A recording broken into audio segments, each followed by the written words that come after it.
예, 오늘 창세기 강의 마지막입니다. 창세기 50장 22절에서 26절 본문으로 여기서 내 해골을 메고 올라가라 라는 제목으로 같이 말씀 나누겠습니다. 오늘 본문은 요셉의 죽음입니다. 요셉이 그의 아버지의 가족과 함께 애굽에 거주하여 110세를 살았다라고 이야기를 하고 있죠. 110세라고 하는 건 좀 나이가 그래도 좀 오늘날에도 살 수 있을 만한 나이인 것 같고, 다른 족장들이랑 비교해 봤을 때는 좀 연수가 짧죠.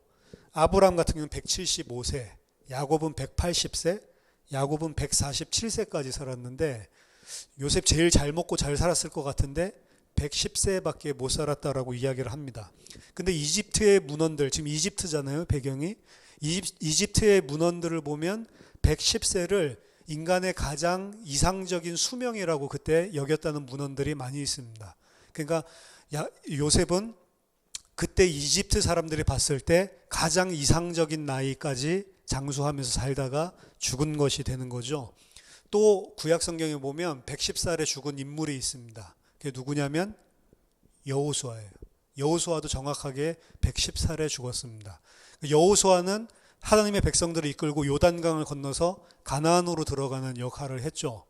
그리고 요셉도 오늘 살펴보겠지만 결국에 요셉이 죽었지만 요셉의 해골을 앞세워서 하나님의 백성들이 모세의 영도에 따라서 홍해를 건너서 이제 에집트를 출애굽하는 그런 장면들이 등장을 합니다. 그래서 110살이라고 하는 거에 사실은 좀 숫자적인 의미들이 조금 들어가 있습니다. 여호수아도 그렇고, 그래서 이집트 꼭 배경만을 이야기하는 것이 아니고 뭔가를 의미할 거다 이렇게 해서 학자들이 이 나이에 대한, 족장들의 죽음의 나이에 대해서 숫자적으로 연구를 많이 했어요. 그랬더니 좀 놀라운 결과들이 나옵니다. 여러분 제곱 숫자 아시죠? 2의 제곱은 2, 4, 4의 제곱은 4, 4, 16. 이걸 제곱 숫자라고 하는데, 세 명의 그 족장들, 아브라함, 이삭, 야곱, 이 세 족장들의 이 나이, 죽었을 때의 나이는 이 제곱 숫자랑 상관이 있어요. 그래서 아브라함의 나이는 5의 제곱, 그럼 5, 25죠. 25 곱하기 7, 그러면 175세입니다. 그리고 이삭의 나이는 아브라함이 5였으니까 6제곱, 66, 36이죠. 36 곱하기, 아까 아브라함 7 곱했는데 2개 떨어져서 5를 곱해줘요. 그러면 180세입니다. 그리고 야곱의 나이가 5, 6이었으니까 7제곱, 5제곱, 6제곱, 7제곱. 7제곱은 7, 7, 49죠. 그리고 아까 전에 거기다가 7 곱해주고 5 곱해졌으니까 이제 3, 2씩 떨어지죠. 그래서 3을 곱해주면 147세예요. 희한하죠? 딱딱 맞아떨어지는, 이거 찾아내는 게 저는 더 희한하다라고 생각을 하는데, 그럼 요셉은 뭐냐? 요셉은 아까 전에 7 곱해주고 5 곱해주고 3 곱해주고 그럼 1 곱해줘야 되죠. 1을 곱해주고 그 다음에 제곱수를 다 더하는 거예요. 5제곱, 아브라함의 5제곱, 이삭의 6제곱, 그리고 야곱의 7제곱. 이걸 더해주면 25 더하기 36 더하기 49, 그게 딱 110입니다. 그러니까 이 숫자가 다 맞아 떨어지죠. 그래서 이걸 뭐라고 이야기하냐면 요셉은 7, 5, 3, 1의 계승자다라고 이야기를 하고, 그리고 그와 동시에 그 족장들의 5제곱, 6제곱, 7제곱을 다 더해줬잖아요. 그래서 그 족장들의 총합이다라고 이야기를 합니다. 따라서 요셉의 삶이 그냥 단순한 것이 아니고 그의 3명의 족장, 요셉은 족장은 아니거든요. 아브라함, 이삭, 야곱만 족장인데 이 3명의 족장의 삶과 밀접하게 관련이 되어져 있을 뿐만 아니라 이 세 족장의 모든 결론이 누구냐, 총합이 누구냐면 요셉이다라고 이야기를 하는 겁니다. 그러니까 이 죽음이 사실은 아브라함과 이삭과 야곱에게 약속하셨던, 요셉에게는 꿈을 보여줬지만 그 꿈의 내용은 땅과 씨에 대한 약속은 아니었잖아요. 아브라함과 이삭과 야곱에게 직접 나타나서 땅과 씨에 대한 약속을 주셨는데 그 결론이, 총합이 누구로 끝나는 거냐면 요셉으로 끝나는 거예요. 그래서 그 요셉의 죽음이 마지막 창세기 장면입니다. 따라서 상징적으로 요셉은 족장은 아니었지만 이 족장들과 거의 방불한, 특별히 족장들의 모든 삶을 총합해서 결론을 내는 인물로 설명을 하고 있다라는 것을 창세기 저자가 이 숫자를 통해서 나타내려고 하고 있다, 요걸 말하고 싶다, 이런 생각들을 하게 되는 겁니다. 그것뿐만이 아니고 가장 첫 번째 인물은 누구죠? 아담이죠. 아담의 자리를 사실은 아브라함이 대체해서 서게 된 것인데, 이 아담의 나이가, 아담 몇 살 때 죽었습니까? 930세에 죽었습니다. 930세에 죽었는데 930살도 30의 제곱, 30 곱하기 30은 900이거든요. 30의 제곱 더하기 30이에요. 그럼 930이죠. 그럼 요셉은 110세에 죽었죠. 그럼 10의 제곱 더하기 10입니다. 30제곱 더하기 30, 10의 제곱 더하기 10. 그래서 세 족장의 결론일 뿐만 아니라 아담의 결론이기도 한 거예요. 그래서 아담의 이야기를 최종적으로 결론적으로 이 마침표를 찍고 있는 인물이 요셉이기도 하고, 세 족장들의 이야기를 총합해 가지고 마침표를 찍고 있는 인물이 요셉이기도 하다. 이 숫자 가지고 이러한 결론들을 내세우는 거죠. 그래서 아담으로 시작했었던 창세기 이야기가 요셉으로 결론냅니다. 근데 아담의 이야기는 우리가 잘 알듯이 아담 그러면 축복받았다 이런 생각보다는 불순종, 죄, 이런 것들이 가장 먼저 떠오르는 인물이죠. 실패했고 에덴 동산에서 내쫓기고 하나님과 단절되는 저주와 재앙을 몰고 온 불순종의 대표적인 인물입니다. 아담의 불순종, 즉 불순종이라는 건 다른 게 아니고 아담의 입장에서 본다면 하나님의 신실함에 대해서 믿지를 못한 거예요. 하나님은 뭐라고 말했죠?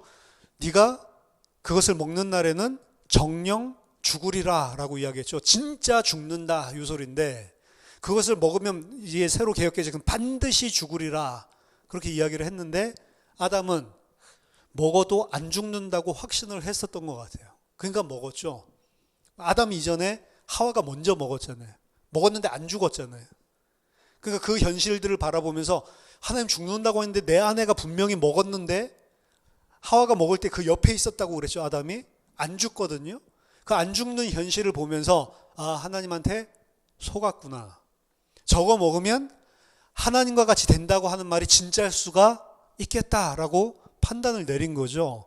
그래서 하나님의 말씀을, 현실을 보고 하나님의 말씀과 현실이 맞지 않을 때, 모순이 있고 충돌이 있을 때, 그때 하나님의 말씀보다는 현실을 택하고 하나님의 말씀 저버리고 불순종한 게 아담의 죄란 말입니다. 근데 오늘 요셉의 모습은 그거에 정반대란 말이에요. 요셉은 완전히 순종의 사람입니다. 순종의 사람이고 오늘 죽으면서도 뭐라고 이야기를 하냐면 반드시 하나님께서 너희들을 방문할 것이다. 여기서 권고하셨다라고 했는데 권고하셨다가 아니고 방문한다라고 하는 뜻입니다. 원어는 파가드. 근데 그 파가드를 창세기 2장에서 그것을 먹는 날에는 정령 죽으리라. 히브리어로 하면은 죽는다를 2번 쓴다고 그랬죠. 한 번은 그 부정형이라고 그러는데 절대 부정형으로 쓰고 그 다음에 동사를 쓰면 이거는 절대 부정형 나오고 그 다음 동사가 나오면 반드시 그렇게 된다라는 소리거든요. 그래서 모트 타무트 이렇게 이야기해서 네가 그것을 먹으면 반드시 죽는다 이렇게 이야기를 했는데, 오늘 이 요셉이 죽으면서 한 말에도 똑같이 절대 부정형과 그리고 일반 동사를 써서 반드시라는 이 표현이 있어요. 우리나라 성경에는 안 나와 있지만 그게 뭐냐면 파가드라고 하는 하나님이 방문하신다라고 하는 것을 파코드, 이게 이제 절대 부정형이거든요. 파코드, 이프코드, 엘로힘 이렇게 이야기해서 하나님이 반드시 너희를 다시 찾아오신다 이렇게 이야기했어요. 지금 이 요셉의 입장에서 보면 현실은 아담과 똑같아요. 아담도 현실적으로는 하나님의 약속이, 하나님이 주신 명령이 거짓말같이 느껴졌습니다. 왜? 아내가 먹었는데 안 죽었어요, 일단은. 그렇죠? 그러니까 당연히 그 현실을 택할 수밖에 없는 게 그게 인간이라고 해요. 말씀보다는 내 앞에 있는 육신적인 현실, 내가 이 땅에 살고 있는 세상 사람들의 기준으로 봤을 때 현실이 더 중요하다고 생각을 한다고. 왜? 그거는 사실이니까. 근데 성경에서 이야기하는 건 그거는 사실인 것 같지만 허상이고 진짜는 하나님의 말씀이 이 실상이다라고 이야기를 하고 있는데, 그러니까 믿음이라는 표현을 쓰는 거죠.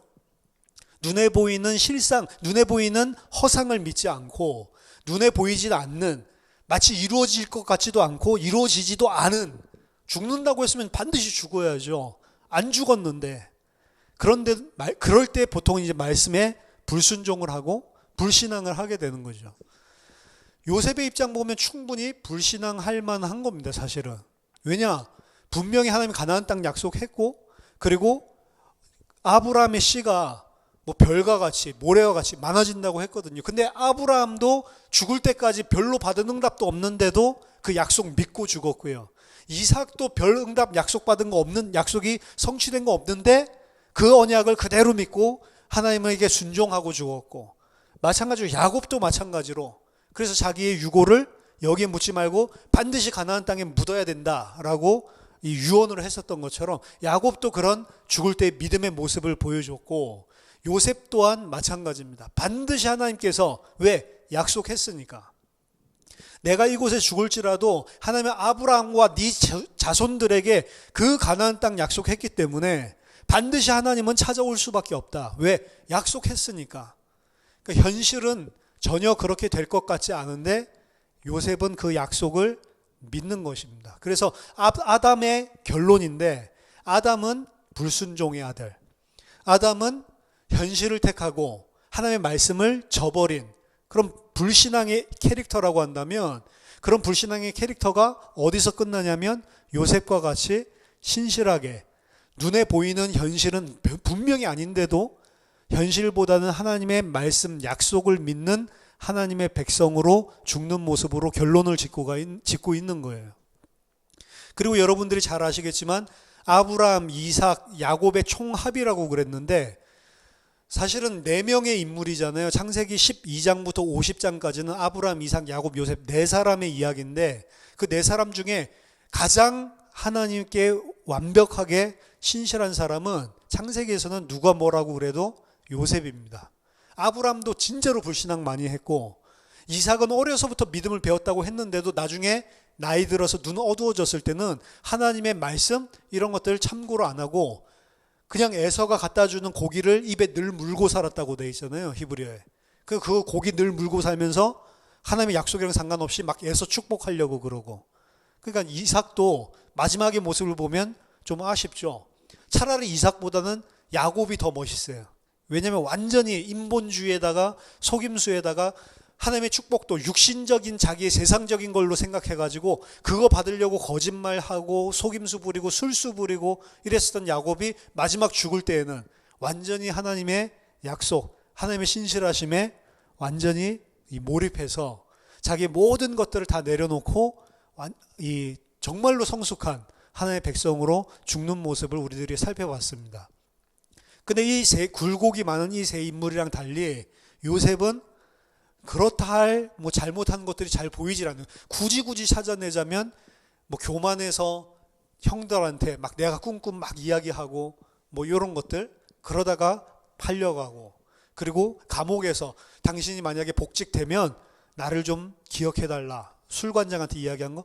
근데 그거는 앞에 있는 족장들에 비교해 본다면 뭐 별로 사실 비교거리도 안 되는 그런 부분이죠. 그래서 요셉이 거의입니다. 그리스도의 모형이기 때문에 거의 완벽한 퍼펙트한 모습을 보여주고 있는 인물이죠. 그래서 아담 같은 그 인물을 어디에서 결론을 짓고 있냐면 창세기는 요셉 같은 인물로 결론을 짓고 있어요. 이게 사실은 과정이고 우리를 보여주는 거거든요. 우리는 다 아담과 같은 자들이에요. 뭐가 없으면, 하나님의 은혜와 하나님의 개입과 인도하심이 없으면 전부 다 아담같이 현실에만, 육신에만 딱 붙잡혀서 그거 육신으로 보이는 거 먹고 그거 채우고 그거 붙잡으려고 발버둥 치다가 결국에 죽어서 참된 영원한 생명을 얻지 못하는, 그게 우리들의 입장입니다. 그게 우리의 딱 체질이에요. 근데 하나님은 어떻게 바꾸어 가시냐면 하나님이 택하신 자를 요셉과 같이 만들어 가시는 거예요. 과정들을 통해서. 그래서 결국에는 결론은 어떻게 맺게 하냐? 요셉과 같이 맺게 하는 겁니다. 이 땅에서 그 언약이 성취가 안 돼요. 요셉이 죽어버렸어요. 그런데도 불구하고 요셉은 믿었습니다. 반드시 그 일이 일어난다. 그래서 요셉의 시체, 요셉의 그 죽은 몸은 이 땅에 묻히지 않고 어디에 묻히냐면 가나안 땅에, 여호수아서에 보면 가나안 땅에 장사를 지내거든요. 그래서 이 땅에 육신적인 이 세상에 묻힌 것이 아니고 약속의 땅에 묻히는 그런 모습들을 보여주고 있습니다. 오늘 보니까 입관하는 그런 장면, 미라로 만들었죠. 마찬가지로 미라로 만드는 그런 장면들, 입관하는 장면들, 이런 것들은 보여주지만 그 땅에 묻었다, 매장했다라는 말은 안 나옵니다. 아마 그 땅에 매장을 했으면 그 이집트 파라오 같이 커다란 뭐 어떤 이 피라밋 같은 그런 뭐 거창한 그런 무덤을 가질 수도 있었는데 무덤에 갇혔다, 무덤에 매장했다라고 하는 그런 기록 자체가 안 나와 있습니다. 요셉은 관에 들어갔지만 애굽 땅에 묻히지 않고 약속의 땅에 자신의 약속, 자신의 그 명령 따라서 형제들에게 명령을 하죠. 가나안 땅에 묻히게 되는 그런 인물로 등장을 하는 겁니다.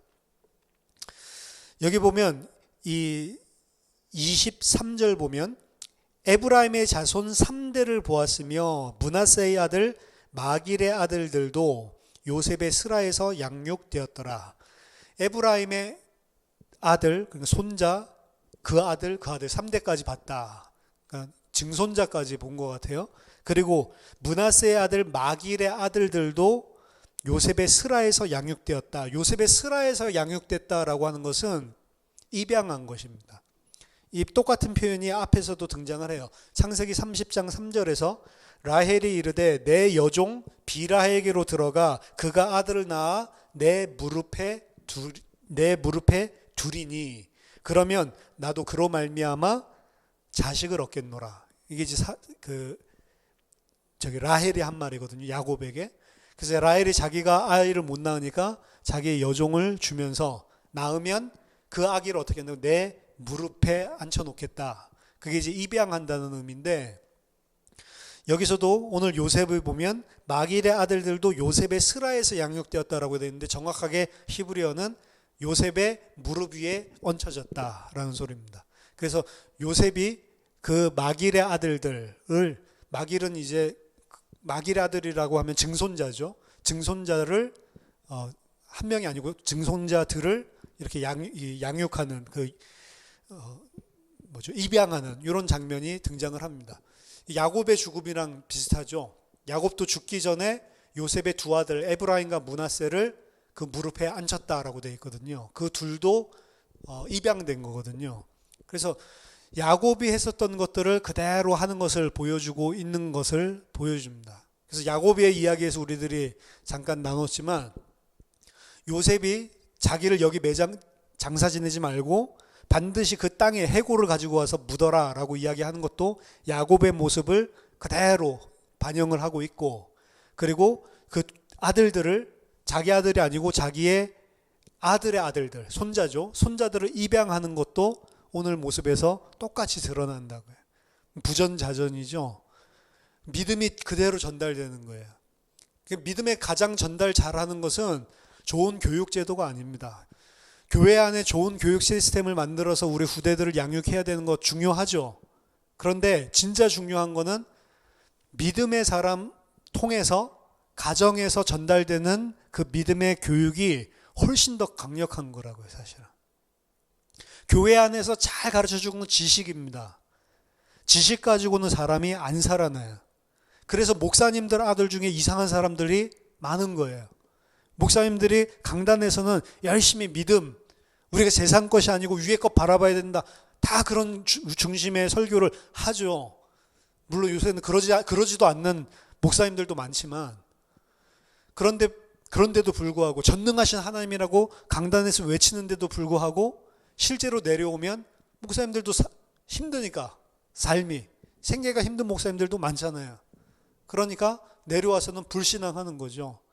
이런 모습들을 누가 보냐? 자녀들이 본단 말이에요.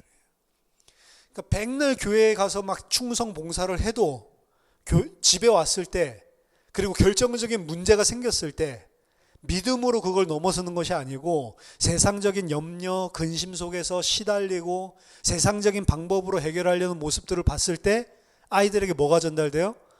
그 믿음이 전달된다고요. 교회 학교가 잘못 가르치고 그게 아니고. 제가 이 중고등부 이런 그 교육 전도사 하고 이럴 때도 제일 안타까운 게 그거예요.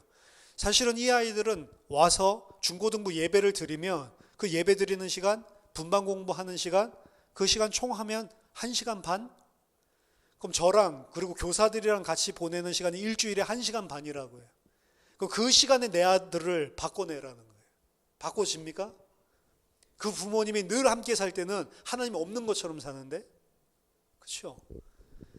교회 학교가 문제가 아니고 진짜 내 자녀에게 믿음 전달한다. 그럼 제일 쉬운 게 어떤 시스템이나 교육이 아니고 내가 믿으면 끝나는 거예요. 그래서 어떻게 보면은 가장 쉬운 것입니다. 가장 쉬운 게 믿음 전달하는 거예요.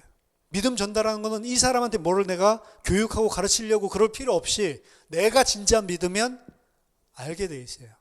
내가 죽고 나서라도 알게 돼 있다니까요. 분명합니다. 믿음을 내가 가지고 있으면 반드시 믿음의 씨앗이 자녀들에게 심겨지게 돼 있고, 내가 살아있을 때 안 심겨질 수도 있어요. 그렇지만 여러분들 분명합니다. 분명히 믿음 가지고 있으면 죽고 나서라도 깨달아요. 아, 진짜로 우리 엄마는, 진짜로 우리 아버지는 믿었구나. 이런 부분들을 알게 된다. 그게 믿음이지라는 것을 분별할 수 있게 된다니까요. 그래서 야곱이 가지고 있었던 믿음을 그대로 요셉이 반영해서 나타나는 것을 마지막 죽을 때의 모습 속에서도 우리가 볼 수가 있습니다. 므낫세의 아들인 마길의 아들들을 양자로 삼는 장면이 등장을 하는데요. 마길이라고 하는 것은, 마길이라는 뜻은 팔린 자라는 뜻입니다. 팔린 자의 아들들을 요셉이 아들로 입양하고 있는 거예요. 그러니까 요셉이라고 하면은, 요셉은 지금 예수 그리스도 하나님과 방불한 자리에 사실 서 있는 겁니다. 아담과 그래서 대치가 된다고 하는 거예요. 아담에게 모든 것을 통치하고 다스릴 수 있는 왕권을 창세기 1장에서 줬죠. 근데 창세기 2장에 다른 것은 다 다스리고 통치해도 하나님께는 네가 순종하는 아들이 돼야 된다. 너는 피조물이다. 근데 그거는 아담이 안 지킨 거잖아요. 통치하고 다스리는 건 좋은데, 요셉은 하나님이 바로 위에 세워놨습니다. 바로가 인정을 했어요. 내가 높은 거는 왕 자리라고 하는 거지 실질적인 권한은 너가 다 있다. 네 허락 없이는 손가락 하나도 움직이지 못하도록 애국과 그리고 바로 집의 아버지로 나를 삼으셨다.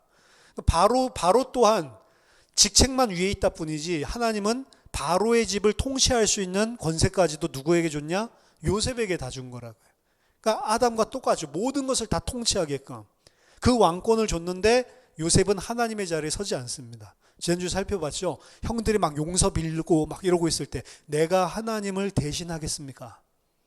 내가 하나님의 자리에 대신 서서 당신들을 해코지 하겠습니까? 난 그렇게 하는 것을 못한다. 하나님의 자리에 절대로 서지 않죠. 그 창세기 1장 2장을 다 갖추고 있는 아들이 됐단 말이에요. 진짜 하나님의 아들이. 마치 그래서 그리스도와 방불한 자이죠. 근데 그 그리스도와 방불한 자인데 하나님의 자리에 서 있는 자인데 오늘 입양을 하는 것을 보세요. 마길의 아들을 입양을 했습니다. 하나님이, 마길은 팔린 자거든요. 요셉의 아들이기도 하지만 팔린 자라는 의미를 가지고 있습니다. 팔린 자의 아들들이 입양된 거예요. 요셉 자신이 팔린 자였고, 그리고 하나님의 입장에서 본다면, 요셉을 하나님의 자리로 본다면 팔린 자의 아들을 하나님의 아들로 입양시키는 것입니다. 나중에는 그리스도로 예표하는 거죠. 그리스도께서 우리를 대신해서 팔리시고 우리의 모든 죄값을 다 지불하시고 그 아들들을 하나님의 아들로 동일하게 입양해서 우리를 하나님 백성 삼아 주시는 거 아닙니까? 그래서 이 안에 짧은 본문들이지만 이 요셉을 통해서 많은 것들이 사실은 그림자적으로 나타나 있어요. 모형으로 드러나 있습니다. 24절에 요셉이 그의 형제들에게 이르되 나는 죽을 것이나 하나님이 당신들을 돌보시고 당신들을 이 땅에서 인도하여 내사 아브라함과 이삭과 야곱에게 맹세하신 땅에 이르게 하시리라. 여기서 당신들을 돌보시고, 하나님이 당신들을 돌보시고, 요게 하나님이 반드시 당신들을 방문하시고 반드시 찾아가시고, 아까 전에 말씀드렸던 요셉이 또 이스라엘 자손에게 맹세하기를 하나님이 반드시 당신들을 돌보시리니, 반드시 당신들을 찾아오실 것이니 당신들은 여기서 내 해골을 메고 올라가겠다 하라 하였더라. 그래서 히브리서 11장 22절에서 믿음으로 요셉은 임종시에 이스라엘 자손들의 떠날 것을 말하고 또 자기 해골을 위하여 명하였으며 라고 이야기합니다. 아직 성취되지 않았고 성취될 것도 같지 않았지만 사실은 하나님이 약속하셨죠. 아브라함에게 네 자손들이 애굽에 내려가서 4대 동안 종살이 하고 내가 징치하고 그들을 다시 이 땅으로 불러 올리겠다. 이미 약속하셨죠. 그 약속을 분명히 믿었기 때문에 그때 내 해골도 반드시 가지고 올라가라 라고 명령을 하고 있는 겁니다. 요셉이 110세의 죽음에 그들이 그의 몸에 향재료를 넣고 애굽에서 입관하였더라. 입관하였다. 관에 집어넣었더라 라는 소리인데 그 관을 석관으로 보통은 봅니다. 근데 그 관이라고 하는 단어를 히브리어로 보면 아론이라고 있어요. 아론이라고 하는 단어는 구약성경에 많이 나온 단어입니다. 어디에서 쓰이냐면 언약궤라고 하죠. Ark of the Covenant, 언약의 궤라고 할 때 그 아크, 궤, 언약궤의 궤가 아론이라는 단어예요. 그러니까 이스라엘이 이집트에서 올라올 때, 그리고 이스라엘이 광야에서 행할 때, 이집트에서 올라올 때는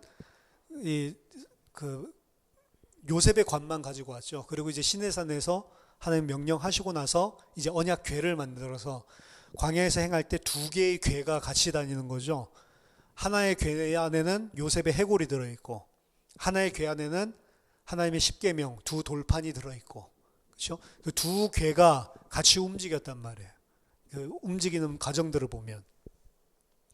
그래서 언약궤 속에 십계명 두 돌판을 신명기 10장 5절에 집어넣은 것이 지금까지 있었더라라는 표현이 되어 있죠. 그래서 출애굽한 이스라엘에게는 두 개의 궤가 존재했습니다.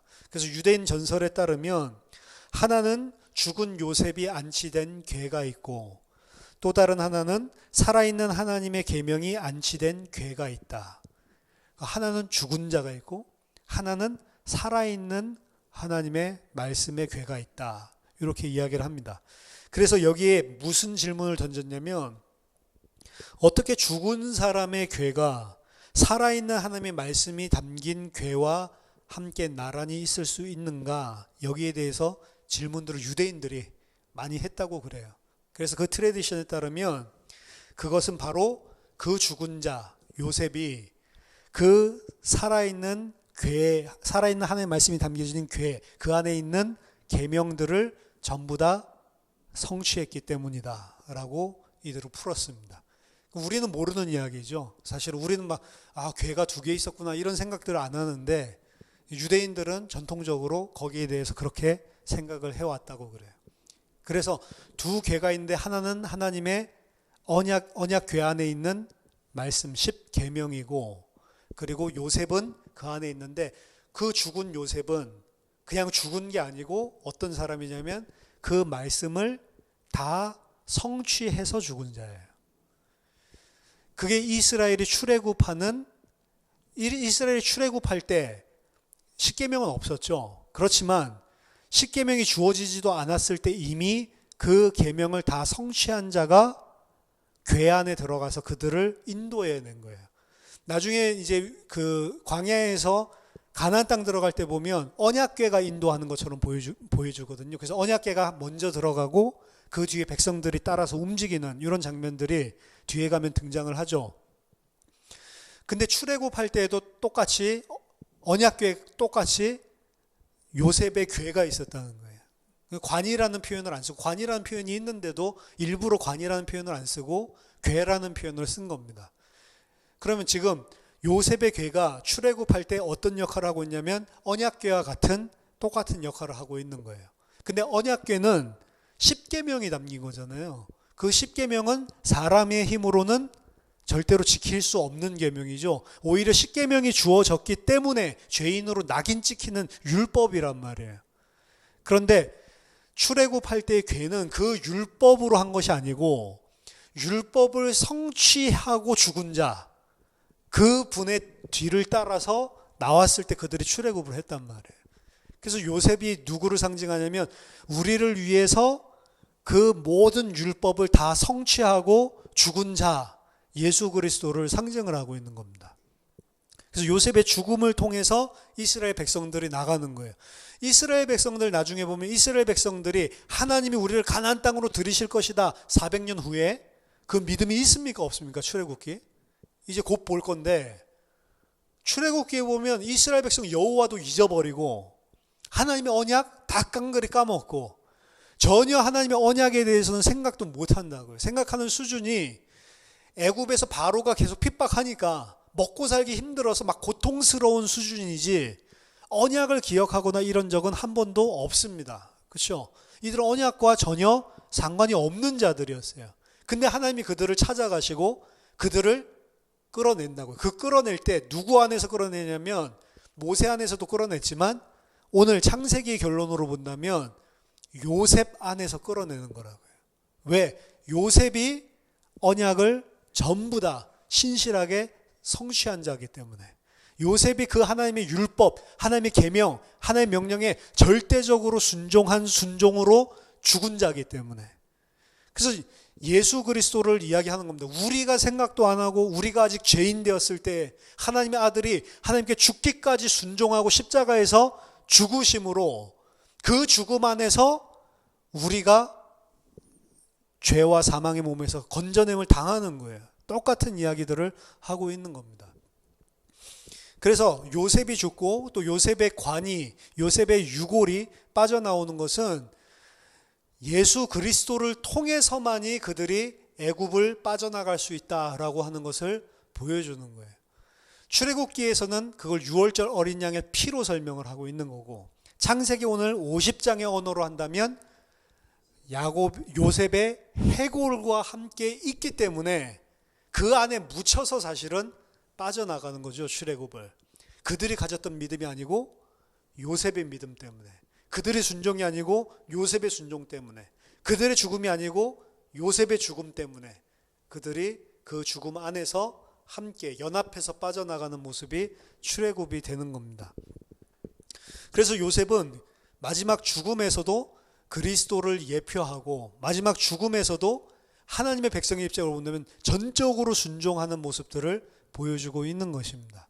그래서 이 안에서 그리스도를 통해서 우리에게 주신 은혜도 받을 수 있고 또 우리가 하나님의 언약 백성으로 어떻게 살아야 하는지를 보여주고 있는 것이기도 해요. 윤리도덕적으로 뛰어나다 그것 이전에 그게 요셉의 강점이 아니고 요셉의 강점은 하나님의 약속이면 현실이 어떻든지 간에 그냥 믿어버리는 겁니다. 자기가 죽을 때까지 다 성취 안 돼도 하나님 신실하심을 믿어버리는 거예요. 여러분 우리가 구원에 대해서 생각을 할 때 내가 과연 구원 받았는가 안 받았는가 이런 생각들을 할 수가 있죠. 그럼 내가 구원 받았다 안 받았다를 성경에서는 뭘로 이야기를 합니까? 구원은 뭘로만 받을 수 있어요? 믿음으로만 받을 수 있습니다. 그럼 그 믿는 내용이 뭐예요?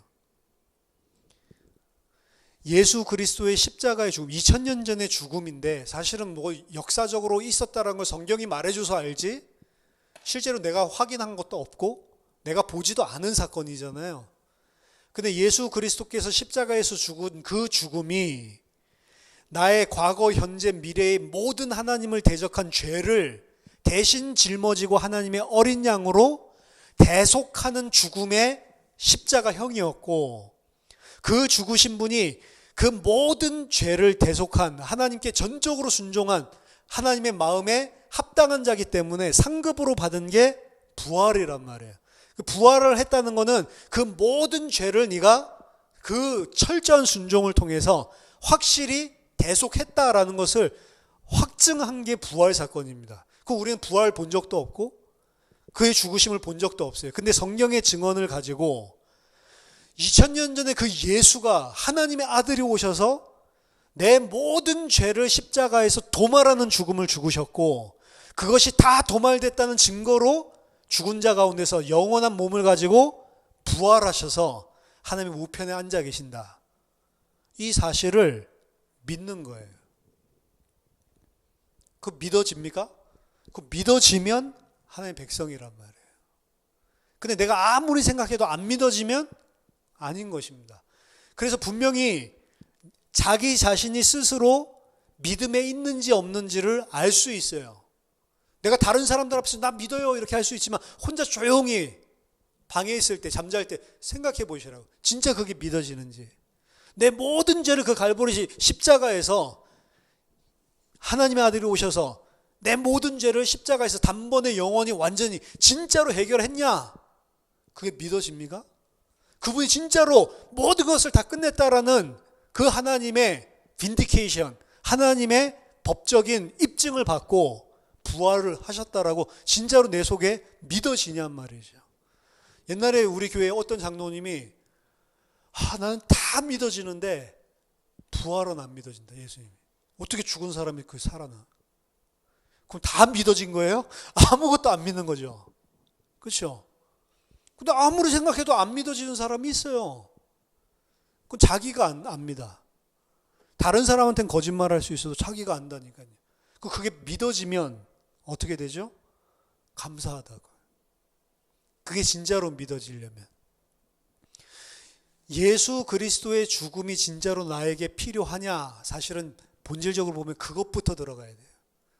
내가 하나님의 아들이 오셔서 십자가에서 나를 대신해서 죽어야 될 정도로 극악한 죄인이 맞냐? 이것도 사실은 보여줘야 되죠. 도저히 정말로 하나님이 살아계시다고 하면 나는 하나님의 심판을 피할 수 없는 죄인이다라는 사실이, 그것도 영원한 형벌을 피할 수 없는 죄인이다라는 사실이 먼저 인식이 돼야 되는데, 이것부터 그 예수 그리스도의 십자가의 피가 그 극악한 죄를, 심지어 우리 예수 믿고 난 다음에도 계속 죄를 짓고 있는데, 그런데도 불구하고 그 모든 하나님의 저주와 심판과 재앙을 이미 그리스도가 다 받았기 때문에 그 믿는 자에게는 의롭다 칭하시고 덮어주시는 그 은혜가 믿어지냔 말이죠. 이거 안 믿어지면 그 사람은 크리스찬이 아닌 겁니다. 그렇죠? 그냥 나는 부활이 안 믿어져. 부활이 안 믿어지는 게 아니고 다 안 믿어지는 거예요. 그거는 하나님의 말씀이 다 안 믿어지는 것입니다. 그럼 결국에는 내가 믿는지 안 믿는지는 알 수 있어요. 예수가 십자가에서 그 대속의 일을 하고 부활을 해야지만 그리스도의 일을 완성한 거거든요. 예수는 그리스도로 이 땅에 왔는데 부활하지 않았다고 하면 그리스도의 일을 실패한 겁니다. 그럼 예수는 그리스도가 아닌 거예요. 예수가 그리스도가 되려면 하나님의 어린 양으로 하나님의 백성의 모든 죄를 단번에 영원히 완전히 다 해결을 하고, 그 하나님이 다 해결했다. 너는 의인이지만 죄인들을 대신해서 죽은 것이 맞다라고 빈디케이션을 받아야 되는 거예요. 하나님의 입증을 받아야 되는 거예요. 그게 부활이란 말이죠. 그걸 통해서 내 모든 죄가 다 끝나고 내가 하나님의 백성이 된다. 이거는 사실은 안 믿어지는 이야기입니다. 안 믿어져야 정상인 거예요.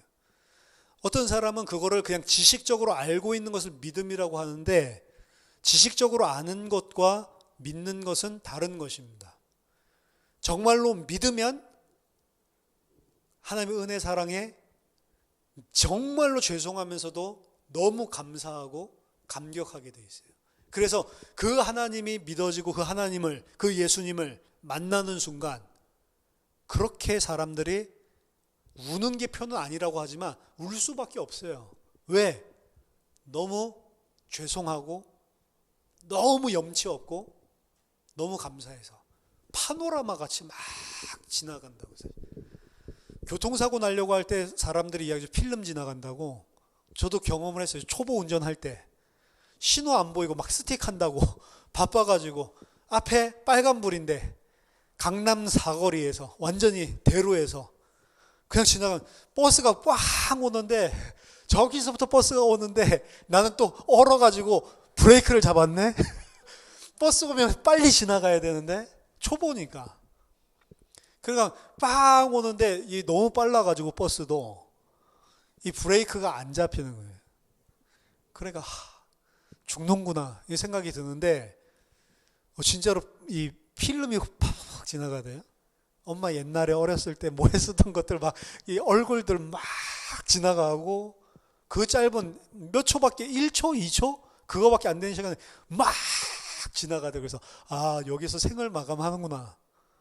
근데 진짜로 딱 1cm 아예 차 접촉사고도 안 났어요. 버스가 딱 섰어요. 그래가지고 막 창문 열고 막 욕하는데 난 정신없으니까 빨리 이제 차 빼가지고 옆길로 가죠. 차 없는 데로 간다고 옆길로 갔는데 제가 길치잖아요. 이렇게 막 가다 보니까 다시 그 버스 앞으로 왔어. 그러니까 버스 그 기사가 내려가지고 이 젊은 놈의 새끼가 어디서 사고 낼 뻔했으면 도망가냐고. 도망가게 맞기는 맞는데 도망도 못 가고 길치라서. 안에 있는 막 버스 승객들 막 넘어져서 다치고 막 이래가지고 뭐 너한테 뭐 그 병원비 물어내야 된다 막 이러면서 전화번호 다 적어가고 나중에 뭐 별일은 없었지만 예수 믿을 때도 그렇더라고요. 왜 죄송하고 감사하냐면 하나님을 그렇게 내가 대적하면서 살았던 진짜 극랄한 죄인이구나. 근데 이런 나를 왜 이렇게 용서해 줬지? 여기에 대한 것들. 그 만남에 대한 부분들이 없으면 제가 봤을 때는 아니다. 그렇죠? 그냥 알고 있는 것이지. 예수님이 죽었다. 예수님이 죄를 대속해서 죽었다. 부활했다. 이거 내가 부정만 하지 않으면 천국 가는 게 아니고 믿어줘야 된다니까요. 그 하나님이 그리스도 안에서 행하신 그 신실하심, 그 하나님이 약속하셨고 자기 백성에게 약속하신 그것이 정말로 이루어졌구나. 그 약속하신 그 일이 나에게 내 죄 때문에 그렇게 됐구나라는 것들이 정말로 믿어지면 그 사람은 하나님의 백성인 사실을 스스로 알게 돼 있습니다. 그리고 진짜로 내가 알게 되고 내가 진짜 하나님의 백성인 걸 알게 되면 알면 알수록 조금씩 성장하게 돼 있어요. 뭐 많이 성장하진 않죠. 금방 성장하진 않죠. 아기가 마치 자라듯이 뭐 1000번을 뭐 넘어지고 뭐 이래야 뭐 일어날 수 있는 다리 힘이 생긴다. 그 정도로 더딜 수는 있지만 하나님의 백성들은 계속 그 시간부터 조금씩 하나님을 알아가고 성장하게 돼 있습니다. 그래서 어느 정도 시간이 지나면 다른 사람도 알아요. 저 사람은 진짜 믿는구나. 나랑 같이 사는 사람들이 가장 잘 알아요. 저 사람은 진짜로 믿는구나. 진짜로 세상 가치관이 다 무너지고 진짜 위의 것에 소망을 두고 살고 있구나. 그걸 안다니까요. 조금씩. 요셉은 하나님이 약속하셨고 그 약속을 반드시 이루실 것을 그 신실하신 하나님을 믿는 죽음으로 마지막을 맞이했습니다. 우리들도 하나님께서 이렇게 만드시는 거예요. 결국에 우리가 마지막에 이 땅에서 육신적인 생명을 마무리할 때 그 모습은 이 세상의 것들 붙잡고 있는 이 세상의 원욕들 이런 것들이 다 그쳐지고 결국에 영원한 것, 하나님이 약속하신 것, 그리고 나를 지금까지 신실하게 인도하신 그 하나님이 분명한 예수 그리스도 안에서 새 하늘과 새 땅, 영원한 생명을 약속하셨으니 이 죽음이 끝이 아니고 이 죽음이 바로 시작이구나라는 사실을 아는 것입니다. 그렇기 때문에 성도들은 다 잔다라고 이야기를 하는 거예요. 죽었다라는 표현을 안 쓰고 잔다라는 표현으로. 야곱도 죽었다라는 표현을 안 쓰고 그 조상에게로 합하여졌다. 그 조상에게로 모여졌다. 이런 표현을 쓰고 있는 거예요. 성경에서. 영원한 생명을 가진 자들입니다. 창세기 결론, 영원한 생명을 잃었던 아담에게 하나님의 신실하심과 하나님의 끈질기게 찾아오셔서 끈질기게 설득시키고 끈질기게 변화시켜서 하나님이 누구신지를 조금씩 알려주시고 결국에는 하나님의 신실하심을 온전하게 믿고 죽는 요셉의 모습으로 바꿔가시는 게 창세기 이야기입니다. 그래서 창세기 이야기가 완전한 결론으로 끝나는 거예요. 그리고 출애굽 이야기에서 이제 새롭게 또 이 사실을 망각하고 있는 백성을 통해서 이제 계속 리바이벌입니다. 족장 이야기도 계속 아브라함, 이삭, 야곱 똑같은 이야기 반복하듯이 성경은 계속 반복이에요.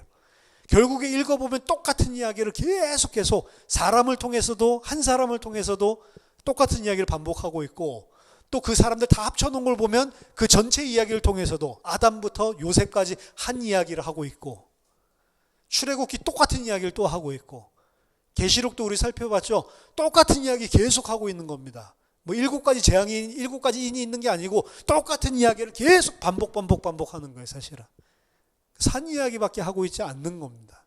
근데 한 이야기를 그냥 한 장에 써주지 왜 이렇게 두껍게 써줘가지고 그렇죠? 왜 이렇게 두껍게 써가지고 이렇게 성경 읽기도 힘들게 그냥 한 장으로 그냥 써주지 그 간단한 이야기를 그렇게 하면 안 믿으니까. 그래서 역사를 통해서 이렇게 약속하시고 그렇게 약속하셨던 것들을 어떻게 성취하셨고 하나님께서 어떻게 신실하게 이루셨는지를 이 수천 년 동안 하나님이 역사를 통해서 보여주신 것들을 기록해서 우리한테 알게 하시는 거예요. 사실 하나님 한마디로 말씀하시면 쉽죠.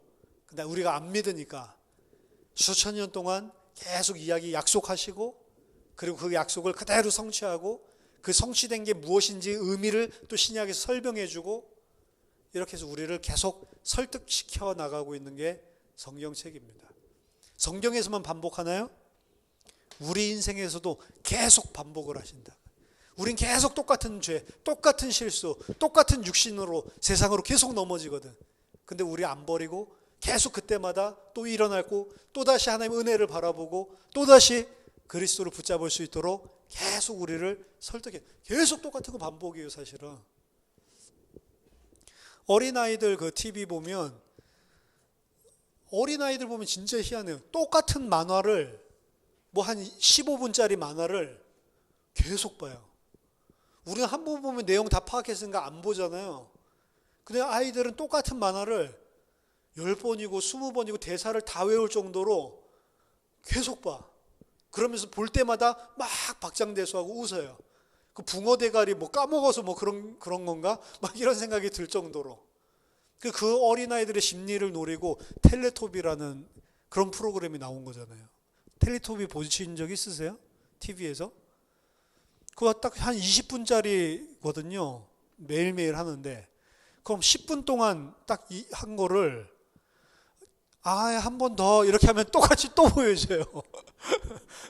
똑같은 걸 그대로 보여준다고. 그래서 처음에 막 적응이 안 되더라고요. 이 똑같은 걸 왜 그대로 보여주지? 그냥 아이들은 똑같은 거 보여주면 또 처음 보는 것처럼 막 보면서 즐거워하고 막 이러더라고요.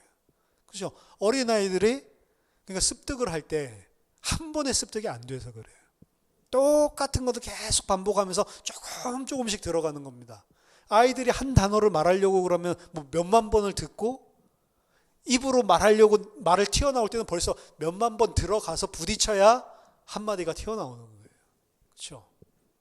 그러니까 아이들한테 애기 소리 하지 말고 쭈쭈줄까 이렇게 하지 말고 그냥 정확하게 말하라 그러잖아요. 계속 정확한 말을 들을 수 있도록 애기 말 하지 말고 맘마 그러지 말고 밥 먹을래?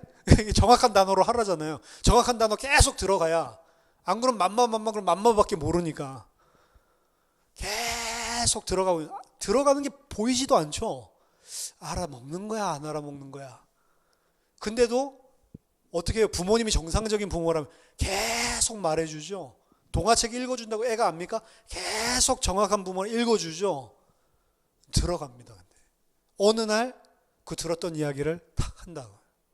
근데 그거 하려면 부모님이 뭐가 있어야 돼요? 인내심이 있어야 돼. 인내.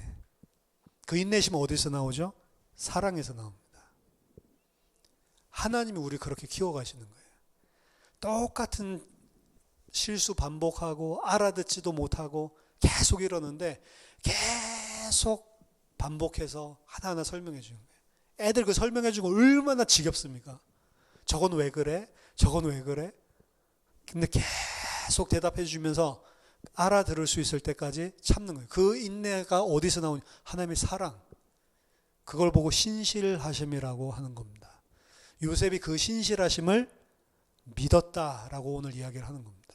저희들도 오늘 창세기 마무리하면서 우리 신앙의 출발점은 아담과 같은 존재예요, 사실은. 하나님 대적하고 하나님 말씀보다는 현실을 더 붙잡고 하나님 순종하지 않고 내가 하나님의 자리에 서려고 하고 그게 우리 죄인들의 습성입니다. 근데 그런 우리를 계속해서 하나님은 끝까지 인내하시고 사랑하시기 때문에 끝까지 신실하시게 너희 안에 착한 일을 시작하신 이가 그리스도의 예수의 날까지 완성할 줄을 확신하노라. 하나님께서 우리 안에 하나님께서 우리 안에 분명하게 그 일을 이루셔서 요셉과 같이 정말로 하나님을 알고 그 현실을 뛰어넘어서 하나님의 언약을 믿는 그런 믿음의 사람들로 세우는 그런 은혜가 있을 줄 믿습니다. 기도하겠습니다. 하나님 아버지 은혜를 감사드립니다. 아담과 같은 불순종의 죄인들인 저희를 끝까지 참으시고 인내하시고 사랑하셔서 우리를 신실하게 요셉과 같은 하나님의 아들로 우리를 만들어 가실 줄을 확신합니다. 그 은혜를 조금씩 알아가고 성장하여서 현실을 쳐다보고서도 현실이 하나님의 언약과 반대될 때에도 하나님의 신실하심을 믿는 그런 믿음의 사람들로 우리를 세우실 줄 믿습니다. 우리에게 은혜를 주시고 우리에게 긍휼을 베푸시고 우리를 내버려 두지 마시고 하나님의 자녀로 양육하셔서 반드시 장차 주실 그 나라에 합당한 자들이 다 될 수 있도록 은혜를 허락해 주시옵소서. 창세기를 통해서 그동안 은혜 주신 주님이 또 출애굽기를 통해서 또 하나님께서 주시는 새로운 은혜들을 보고 하나님을 알 수 있는 그런 귀중한 시간들이 될 수 있도록 앞으로도 말씀으로 함께 하시고 역사해 주시옵소서. 살아계신 주 예수 그리스도 이름으로 기도하옵나이다. 아멘.